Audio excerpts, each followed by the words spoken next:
So we're going to be talking about mean women get more than nice women. Um, Everyone knows this is true. I can vouch for it. When I was my nicest, I got less. When I was my meanest, I got more. So I want to start this video by saying this is not me starting some kind of argument or disagreement or trying to give this person who's putting their own content on the internet a hard time.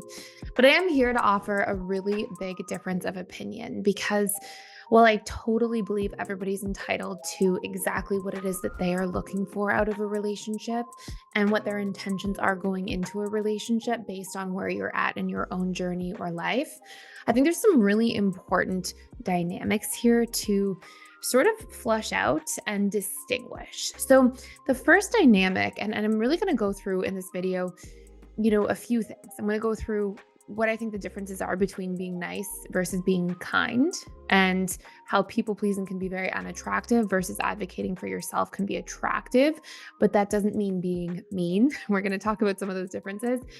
And I also want to talk about, manipulation in relationships and how sometimes we use manipulation as a strategy to get different needs met because we don't know how to be vulnerable and just communicate about the needs directly. And then I'm actually going to go into the cost of transactional relationships and us going into a relationship looking to get something from somebody that is not about love and connection. And I want to talk about the different basic needs that we have and why this really matters. So please stay with me. I think this will be an important video in terms of, the way we look at relationships and some of the ups and downs of transactional relationships, some of the big costs that can come into effect. And I'm hoping that by you listening to this video today, you'll take a moment to just consider what your intentions are going into relationships, what your thoughts are about relationships and connection as a whole, and where you fit as a frame of reference into some of the many facets of the internet and the information that's being put out there. First things first, this video is titled, that I took a moment to watch that was sent to me, Mean Women Get More Than Nice Women. And, there's some great literature on some of this stuff. There's a book that I think did very, very well. I never read it, but I heard about it, called Why Men Love Bitches, things like this. And I think that one of the first things we have to just recognize is that you're not going to get more out of a relationship by being mean. There's a difference, and what that title of that book is really getting at is advocating for yourself. So there's a difference between being nice, and oftentimes when we're too nice in relationships, really what that means is we're people pleasing. And people pleasing is a form of self-abandonment where we say yes to whatever somebody else wants and we forego our own boundaries and our own needs, and we don't really have this sense of self or identity that we showcase in a relationship with somebody else, which actually, when we look at the factors that drive attraction in relationships, it's a known thing that one of the biggest factors that drives attraction out of the top three is people who express our repressed traits. Basically, people who have a difference of opinion than us, who are different than us in some form. Now, this is called trait variety. And this comes from biology and history. Like if we were out in the world trying to survive and somebody really smart pairs up with somebody really strong, they have a better chance at surviving together. And so we can see why it's actually attractive for us as human beings to see somebody that's expressing different traits than us, difference of opinion, things like that. And you can also see by that same token why if somebody is just extremely agreeable in the beginning of a relationship and they just say yes to everything and they just, they want to do whatever you want to do, why it can actually be unattractive to various degrees. But that's not a reason to go be mean in relationships to people and to intentionally try to turn yourself into somebody who is unkind or unhealthy. There's a difference between being kind and nice. Nice would be people pleasing. Kind is I can be respectful, supportive, considerate of another person, but I'm also not going to not advocate for myself and my truth. And what this really boils down to is as I'm getting to know somebody and I'm starting to date somebody in a relationship, I'm still going to communicate what my needs are, even if they're different than somebody else's, or share my opinions, even if they're different than somebody else's, or share my true yeses and nos, my actual boundaries with somebody. Because if I just say all the things that are a yes for me and I never share what's a no for me, I'm never giving myself an opportunity to be seen when it comes to connection. I'm only showing the parts of me that I think are, good or that I'm going to agree with the other person around. I'm not showing my whole truth. And sometimes your whole truth includes the fears you have, the flaws, the differences of opinion that you have from somebody else. And doing this, okay, advocating for yourself, being able to say what you're needing in a relationship is actually a massive and important part of dating and of finding secure and healthy people. It's something called vetting, and it's something we're supposed to be doing in the dating stage of relationships. Now, I want to give you a couple of examples before we go into like a more kind of controversial part of this video or discussion. When we look at needs and boundaries, okay, let's say you're dating somebody for a few weeks, and let's say they're not texting you that consistently, and maybe you're dating them for like 2 months at this point, 8 weeks, 6 weeks, and you're like, you know what, I'm wanting to further this connection, but I need more consistency when it comes to texting. That would be something you advocate for. That would be something you say and share, and based on how somebody responds to that, that's where you're gonna know, okay, this is somebody that is on the same page as I am and willing to put in the effort and move the needle in a relationship, or this is somebody who's not. I can look back at when I was first dating my now husband, and this is almost 10 years ago now, but we were in a position where I had different interests than him in certain cases. And I noticed in the first like 2, 3 months of dating that we spent a lot of time doing things that he wanted to do, like going out to eat and going to restaurants and things like that. And that's fun for me. And I enjoy doing that. And like obviously everybody kind of tends to do that sort of thing more when they're in the beginning stages of relationships. But I also knew that like I loved nature and I loved outdoor activities and I wanted to see more of that in the relationship and know that that was a place he was going to meet me at. And so I advocated for that and said, hey, I love that we do these things over here and I want us to do more of these things over here. Now that wasn't like a non-negotiable for me in a relationship. It's honestly the first thing that came to mind as I started thinking about an example of when I did this. But he was able to be like, okay, cool, and make time for like my hobbies or habits or priorities that we could really come together around. And that's what we should be doing in the dating stage is vetting. Now, if somebody were to say, I'm not interested in doing that, I'm never doing that, and let's say it was something really important to you, like I know for me now, like a non-negotiable is to not leave an argument unresolved. It's fine if we need to take time before resolving an argument, but I'm not going to sweep anything under the rug, and that's a non-negotiable. And if I ever had to go back into dating and dated somebody and they were the type of person to sweep things under the rug, I would advocate for that. I would say, look, I don't want to do that. That's not how I want to operate in a relationship. And if somebody refused to meet me partway on that or do some of the work to move in that direction, that to me would be a deal breaker, right? So you can see how we advocate. We see somebody's responses. We weigh how important that thing is. And if the person, shows up and does that work, it's a win. We're growing together in the relationship. And it's part of actually evolving into a more serious commitment.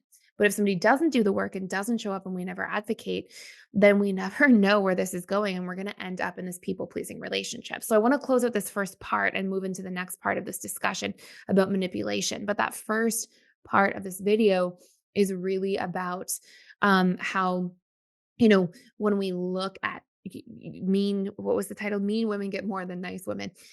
We shouldn't go through life as people. This could be, we hear this about men as well, right? Like women like bad boys. This isn't, if you want secure relationships, this isn't a call to like try to pretend that you're unavailable or to try to like throw jabs or shots at somebody or to be unhealthy in your behaviors or to try to intentionally be mean as a strategy to win somebody over.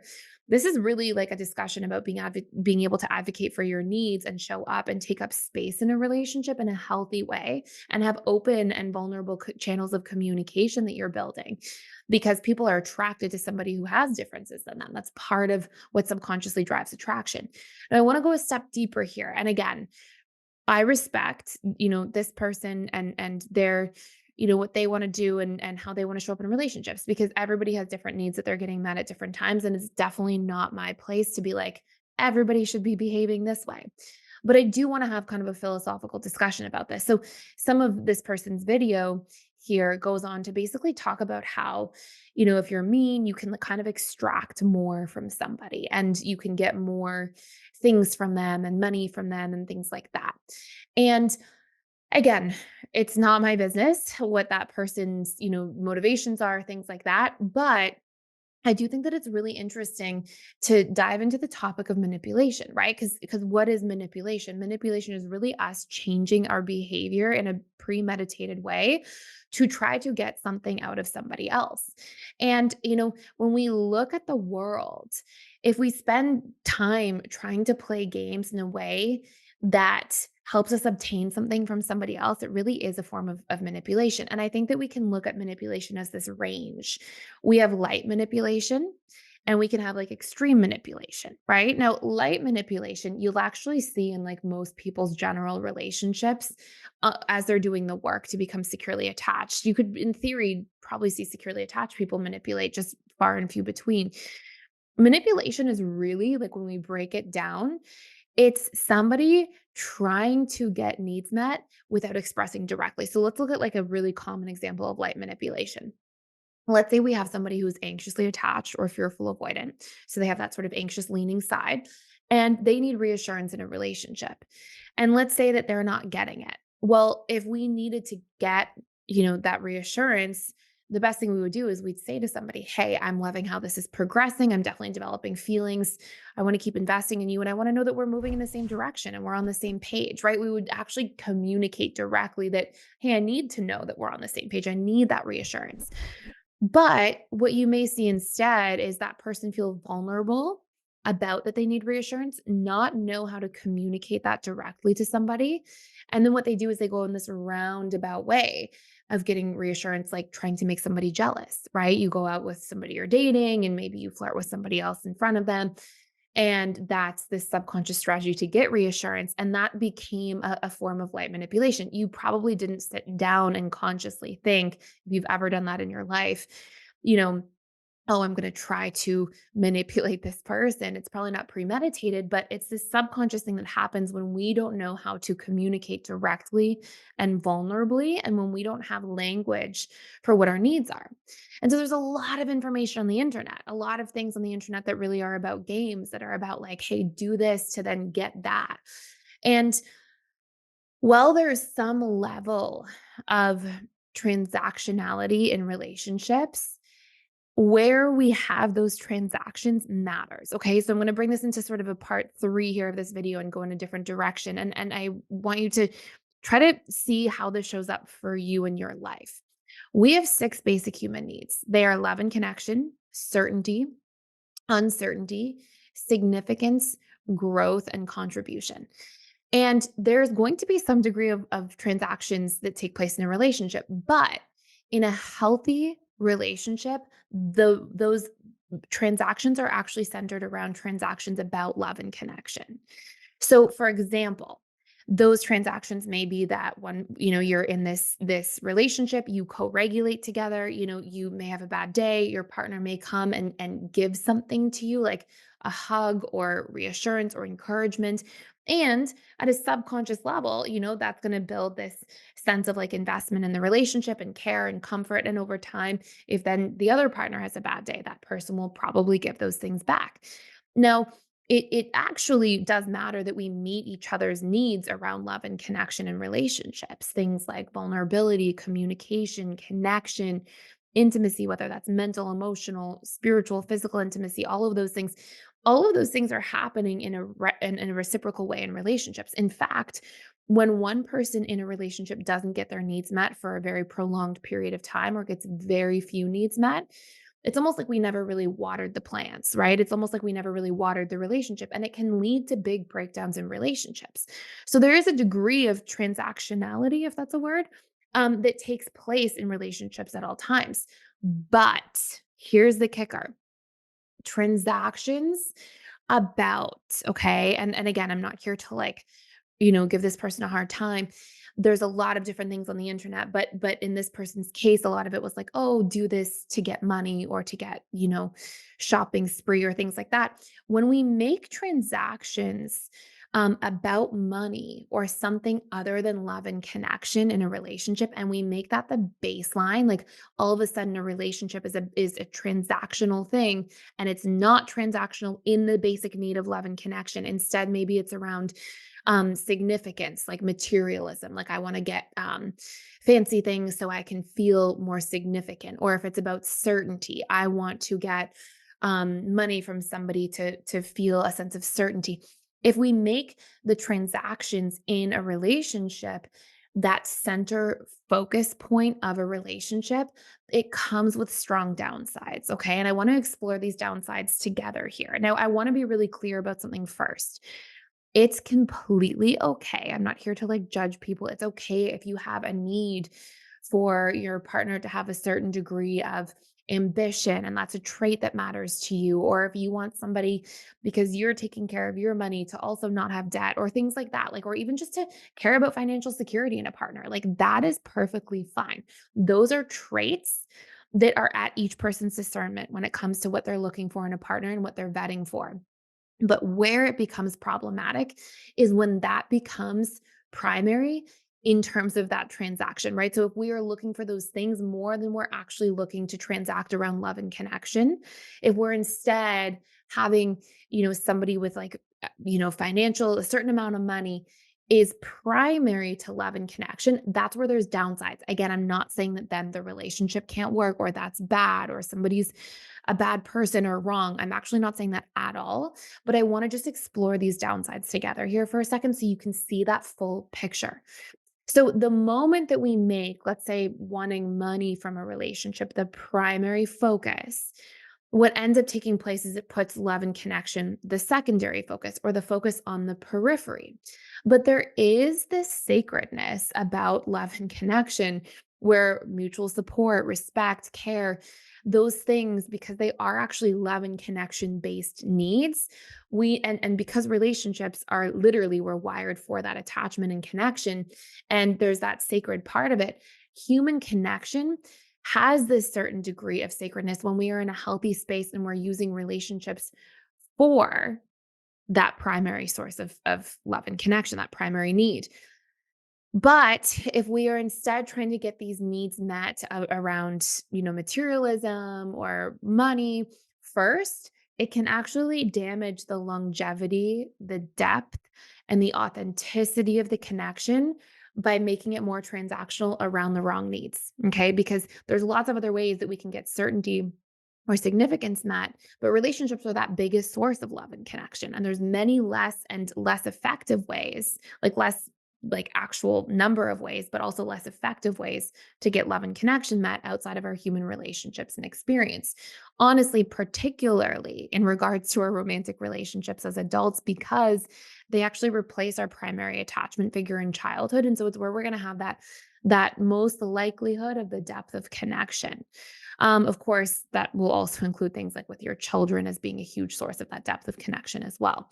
Now, when we look at the trade off, okay, so again, I'm not sitting here saying like if that's somebody's choice and that's what they're looking for and they want a transactional relationship in some sort of way, everyone's on their own journey at their own space and time. I'm not the authority on everyone's life. But the trade off becomes that when you find ways to take something from someone else, especially if the intent is to have as little reciprocity as possible and you focus on that, the primary trade-off is that you lose access to that depth of connection, that vulnerability that comes from actually cherishing the sacredness of a human bond. And it isn't to say there isn't an exchange there, right? We exchange around the need of love and connection in a healthy relationship, and that's the focal point. And the other things come on the periphery. And when instead we make the focal point about being in a relationship as being what I can transact around, maybe my need for significance, perhaps as an example, that's where, well, now I lose access to that authenticity, that depth, that vulnerability, these things that actually get built out and through in the human bonding experience. And obviously, that can come with really strong downsides. If you're interested in helping make a huge impact on other people's lives while also building financial freedom, I'm offering an early bird 50% discount on our integrated attachment theory relationship certification program that will help you become a certified integrated attachment theory relationship coach and build your own thriving practice by the end of 12 weeks. This 12-week on-demand program will help you kickstart your new career by teaching you revolutionary tools and strategies that help clients transform their lives and relationships. Build your own coaching practice and set yourself up for a waitlist of clients and financial success. Even if you have no coaching experience, this program will give you very in-depth tools, resources, and confidence to get started in a matter of weeks. And you can learn more information by clicking the link down below. So, to wrap this discussion, okay, I'm curious what you notice about your view of relationships. And if you feel comfortable sharing that in the chat, I would love to hear in the comments down below. And if your basic need when it comes to relationships is love and connection based, honestly, I'm going to guess it probably is because you watch this channel. And if it wasn't, you'd probably be watching a different channel, I would assume, about other things. And I'm also curious if you notice the differences in your life between being nice versus being kind and still advocating for yourself. That's that healthy, secure dynamic that we're going to see when it comes to, um, somebody being more secure and vetting in the dating stage in a healthy way. And I'm curious if you can also see the downside between trying to use a human relationship as a primary form for something like significance or financial certainty instead of love and connection as the primary thing, and perhaps other things being on the periphery. Also, if you want to do a deeper dive into dating and how to date and how to properly vet in a healthy way, you can check out a course fully for free for a limited time called How to Master the Dating Stage of Relationships. And that will give you some really powerful dynamics to get clear about like what traits to vet for, how to vet and ask healthy questions, but also how to approach dating in a healthy, secure way where you can be kind and advocate for yourself without being in a position where you find yourself being nice and people pleasing your way through dating, which of course can become slightly unattractive as time goes on. So thank you for watching. Thank you for stopping by. Let me know questions or comments you have down below. And I look forward to seeing you in the next video.